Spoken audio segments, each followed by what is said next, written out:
Her heart thumping almost as loudly as her boots on the cracked concrete ground. Hallie ran after the short, stout figure as he darted between great piles of twisted, rusting metal and old home appliances, having to push herself to keep moving as fast as possible, just to keep his head of tightly curled black hair in sight. Her quarry might look more or less human at first glance, despite the deep bronze, almost metallic sheen to his skin, but the speed he was moving at and the distance he had run so far told her he was far from human. Luckily for her, she wasn't fully human either, although she was having to call on all of her extra strength and sharper reflexes to stay upright and move forward. A fallen washing machine blocked her path. Moving too fast to go around it, she hurtled over it instead, remembering to pick up her trailing leg. Her leading foot came down on a piece of metal and she slid forward until she found her balance, got her feet back on solid ground, and kept running.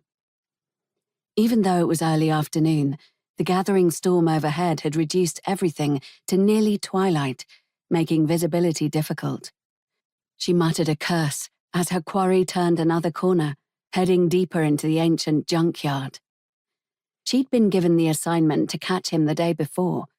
It had taken her almost a full day to catch sight of him. When she'd got within visual distance a couple of hours ago, he'd taken off and she'd been chasing him ever since. Even though this was far from the longest hunt she'd ever been on, she was thoroughly fed up with this particular skip. The oppressive weight of the brewing weather didn't help her mood at all.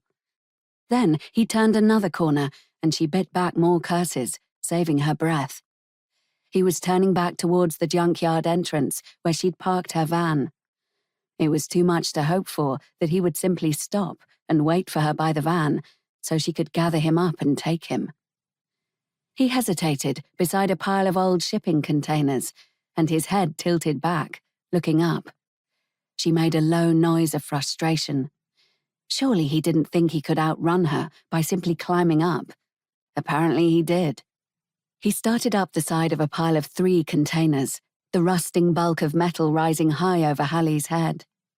At first, she wondered if he had some special adaptation that allowed him to climb, and then she spotted the ladders on the sides of each of the containers, forming an easy path upwards. At least she wasn't going to have to try to climb the corrugated metal. The narrow metal ladder that ran up the side of the shipping container creaked as Hallie set foot on it. She kept going, though. Her fugitive was already halfway up the 3rd container, moving with surprising speed. She didn't know what she was going to find up there, but she had to follow him.